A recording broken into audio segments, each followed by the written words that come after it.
C'est le premier point de l'actualité de ce dimanche. Bonjour à tous et bienvenue. En séjour dans notre pays, les candidates à la finale du concours Miss France 2025 ont été reçues ce samedi par la première dame Dominique Ouattara. L'épouse du chef de l'État leur a offert un déjeuner avant de les amener découvrir la Case des enfants, le centre d'accueil de la Fondation Children of Africa situé dans la commune du Plateau. Un moment plein d'émotions décrit par Mahama Traoré et Lamine Dramé.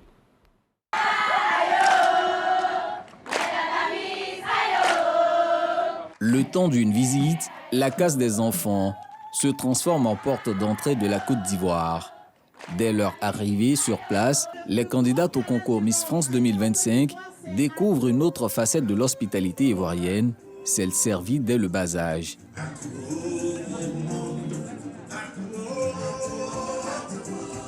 Les prétendantes au trône de beauté ne se sont pas encore remises de leurs émotions, qu'elles sont façonnées par les pensionnaires de ce centre d'accueil fondé par la Fondation Children of Africa de la première dame Dominique Ouattara. Sous les auspices de leur filleule du jour, chacune des 30 candidates régionales au concours Miss France est habillée en tenue pagne, modèle traditionnel à Caen. Elles vont par la suite défiler sous le magistère de la reine Amlan, rôle incarné par Miss France 2024, F. Gilles. Une ambiance chaleureuse et festive à laquelle participe la première dame Dominique Ouattara.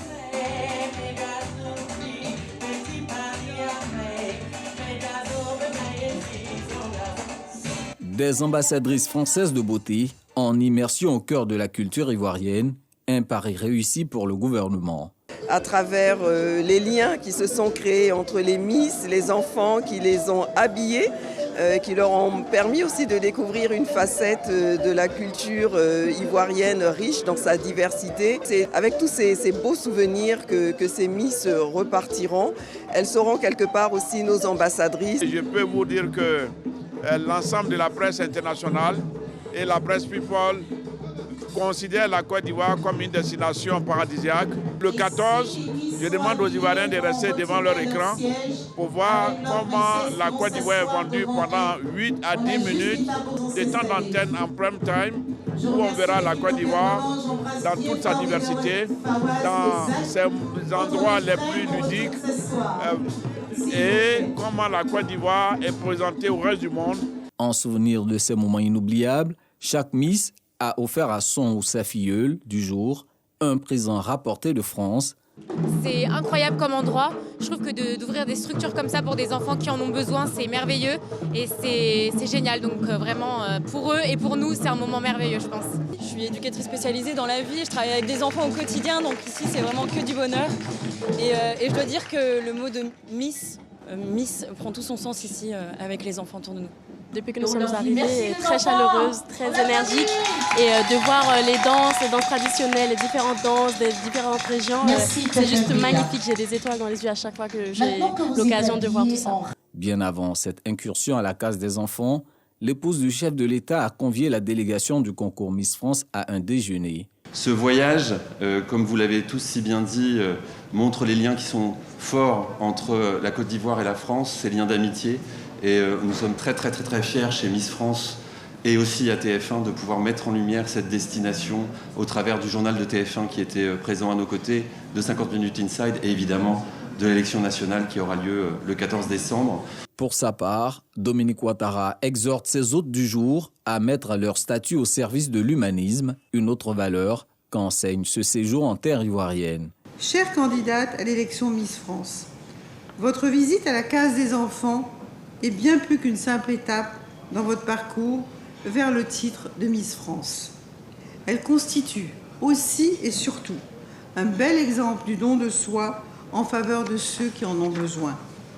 Vous faites la preuve que la beauté extérieure prend tout son sens lorsqu'elle s'accompagne des valeurs profondes telles que la solidarité, la générosité et l'engagement humanitaire. En donnant du temps à ces enfants et en partageant un instant avec eux, vous vous attelez à leur donner de la joie et du bonheur. Et cela n'a pas de prix. Je vous encourage à cultiver cette humanité, car vos voix sont désormais un levier pour porter des causes nobles et utiles aux autres. C'est le 14 décembre prochain qu'aura lieu la finale du concours Miss France 2025 En attendant, les candidates profitent pleinement de l'escale ivoirienne. Le Premier ministre Robert Begré-Mambé est aux Émirats arabes unis où il prendra part à la 45e édition du Big Five Global. C'est une rencontre internationale d'échange sur les questions de l'immobilier et de la construction. Avant ce rendez-vous important, le chef du gouvernement a eu un échange avec le diplomate Bassam Saïd Freya. Le récit d'Herman Guivet et Kéré Adama.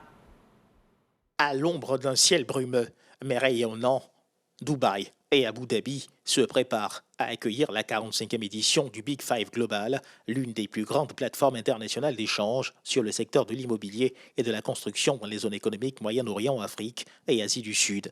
Invité d'honneur, le chef du gouvernement Robert Begré-Mambé est présent aux Émirats arabes unis pour prendre part à cet important événement. Au-delà du caractère économique que revêt cet événement, figure également la diplomatie culturelle. Le Premier ministre Robert Begré-Mambé échange avec son Excellence Saïd Freya, homme de culture, journaliste, diplomate, passionné d'œuvres d'art. Une rencontre qui célèbre l'excellence des relations entre Abu Dhabi, Dubaï et Abidjan. La dimension culturelle de la coopération qui lie les deux pays est abordée à l'occasion. Le Premier ministre et la délégation qu'il conduit reçoivent les mots de bienvenue du diplomate émirati. Comme pour consolider les liens de fraternité qui existent entre les deux pays, une visite guidée de la Fondation d'art Bassam Freya est offerte au Premier ministre Robert Begré-Mambé et à sa délégation. La collection d'œuvres d'art concentrée sur le mouvement orientaliste est présentée au chef du gouvernement. L'histoire de ces toiles est contée au Premier ministre. Je suis très content et honoré d'avoir échangé avec son Excellence, Monsieur le Premier ministre.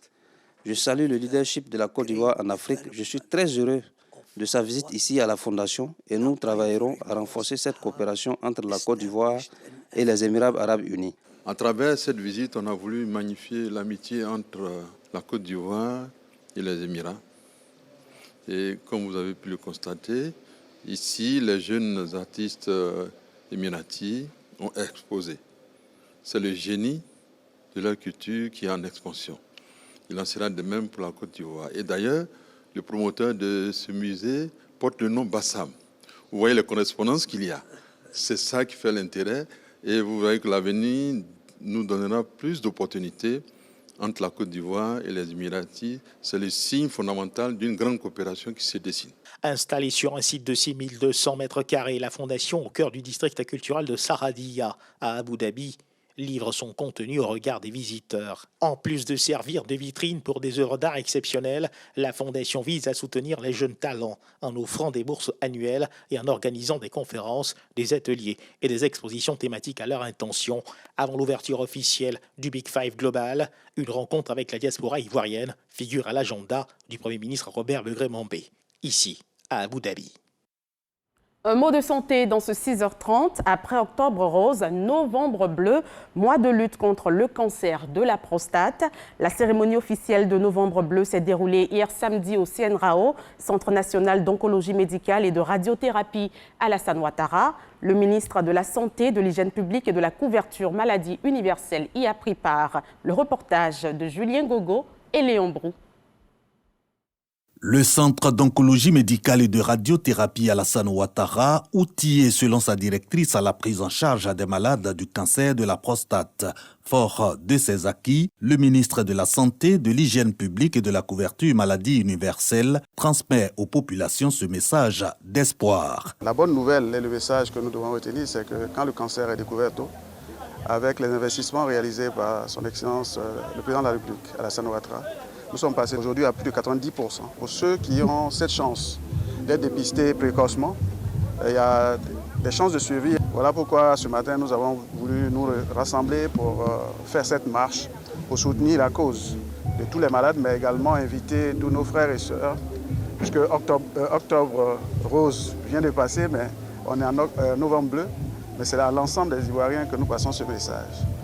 Le message donc de l'espoir, le message qu'il ne faut plus prendre le cancer comme un drame. Il faut pour cela, donc dès 40 ans, que les hommes puissent se faire dépister. Dépister et prise en charge précocement, le cancer de la prostate se guérit. Pour sa prévention, la pratique du sport est conseillée et c'est à juste titre que se tient le Marathon Bleu. 5 km de course avec la participation du ministre de la Santé. Je fais du sport aujourd'hui avec tout le monde dans le groupe du marathon pour lutter contre le cancer de la prostate et tous les autres cancers, pourquoi pas. Le conseil que je vais donner aux jeunes, qu'ils adoptent le sport comme leur nourriture quotidienne. Parce que moi, je l'ai toujours fait. À mon âge, je peux faire tout ce que les autres font. Et c'est juste à cause de ça. Parce que le sport, pour moi, c'est la vie. 93% le taux de guérison du cancer de la prostate en Côte d'Ivoire contre 91% en Afrique. Plus exposés à cette maladie, les hommes de plus de 40 ans.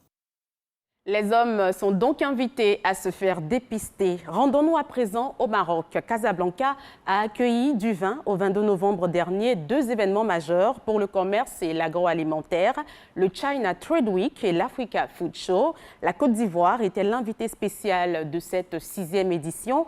La délégation ivoirienne conduite par le ministre d'État, ministre de l'Agriculture, du Développement rural et des productions vivrières a fait forte impression avec ses produits agro-industriels et son expertise.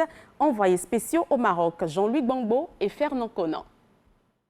Casablanca bat au rythme des échanges commerciaux et agroalimentaires. Pour sa 6e édition, le China Trade Week et Africa Food Show, rendez-vous incontournable pour les acteurs du commerce et de l'agro-industrie, ont déroulé le tapis rouge à la Côte d'Ivoire, invité d'honneur cette année. Une délégation ivoirienne riche en talent et en savoir-faire, a marqué les esprits avec des produits locaux de qualité et des innovations prometteuses. Nous avons le biscuit de baobab au gem-gem, le beurre de karité, les mangues séchées et le message est très bien passé. Tout s'est bien passé, vraiment nous avons bien accueillis et on a eu des partenaires, on a échangé. Des rencontres fructueuses avec des partenaires internationaux qui ont ouvert des perspectives nouvelles pour les relations sud-sud. Je pense qu'une collaboration win-win entre le Maroc et la Côte d'Ivoire ne peut ramener que vers cette joie de faire sortir des industries nationales capables de triompher à l'international. Un moment fort, la signature d'un mémorandum confiant à la Côte d'Ivoire l'organisation de la prochaine édition. Une reconnaissance du rôle croissant du pays dans le secteur agricole mondial. Je suis convaincu que ce salon sera une porte ouverte grâce à laquelle nous allons enregistrer des investisseurs qui viendront s'installer dans notre pays, la Côte d'Ivoire, parce que notre président a fait de la transformation de nos produits son cheval de bataille, de sorte que des dispositions sont prises pour accorder des faveurs à tous ceux qui veulent venir investir en Côte d'Ivoire. Naturellement, quand on parle d'agroalimentaire et d'industrie agroalimentaire, notre choix se tourne directement vers la Côte d'Ivoire.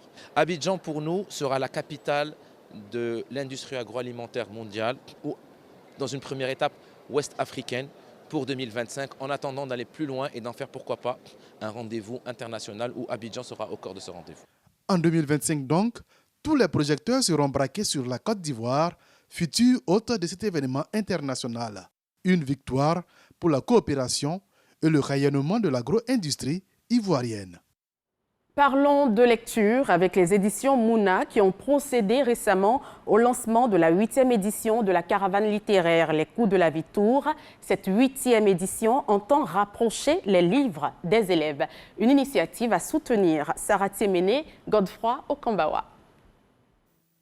Des histoires authentiques et singulières.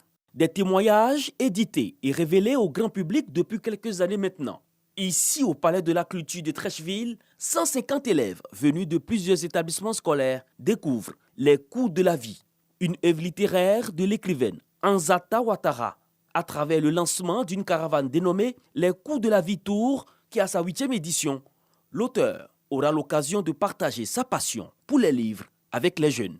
Très longtemps, vivait dans le fin fond de la terre des Burnis un génie. Je pense que cette action de Mme Ansata Ouattara est vraiment touchante. Là, ça peut donner goût à la lecture à toute la population ivoirienne. Ansata Ouattara, initiatrice de cette caravane, et ses partenaires s'engage à éveiller la curiosité des apprenants à travers la lecture. Ce que nous voulons pour ce pays-là, c'est que tous les habitants de ce pays-là soient des personnes cultivées, soient des personnes éduquées. Et l'éducation, la culture ne peut s'acquérir que par le livre. Il faut déjà encourager les personnes comme Anzata qui essaient d'encourager la lecture. L'objectif, comme toujours, c'est de faire la promotion de la lecture à travers les villes de l'intérieur du pays. On veut susciter l'envie de lire à ceux qui ne nous connaissent pas et déjà communier avec nos lecteurs, ceux qui nous connaissent mais qui n'ont pas l'habitude de nous voir. La caravane Les Coups de la Vie Tour sillonnera du 24 novembre au 8 décembre prochain 5 villes de la Côte d'Ivoire: Kouto, Kani, Séguéla, Aïbilekro et Bondoukou. L'actualité, c'est aussi la COP29 à Bakou, 300 milliards de dollars par an d'ici à 2035. Les pays développés se sont engagés samedi à davantage financer les pays pauvres menacés par le changement climatique. Le montant n'est plus une somme maximale à atteindre, mais un plancher qui pourra être dépassé jusque, pourquoi pas, atteindre les 1300 milliards de dollars réclamés initialement par les pays en développement. Fin de ce 6h30, merci de l'avoir suivi. Les programmes se poursuivent sur RTI 1. Agréable dimanche et prudence sur les routes.